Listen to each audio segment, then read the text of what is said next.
அபிராமி அன்னையை நான் அறிந்து கொண்டேன். அவளே எனக்கு துணையாகவும் தொழுகின்ற தெய்வமாகவும் பெற்ற தாயாகவும் விளங்குகின்றாள். வேதங்களில் தொழிலாகவும் அவற்றின் கிளைகளாகவும் வேறாகவும் நிலை பெற்று இருக்கின்றாள். அவள் கையிலே குளிர்ந்த மலர் அம்பும் கரும்பு வில்லும் மெல்லிய பாசமும் அங்குசமும் கொண்டு விளங்குகின்றாள். அந்த திரிபுர சுந்தரியே எனக்கு துணை.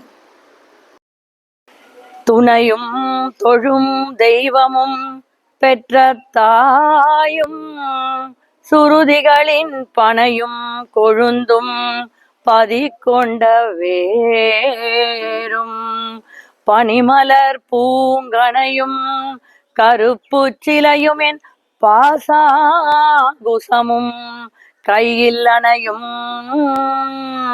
திரிபுர சுந்தரி ஆவது அறிந்தனமே.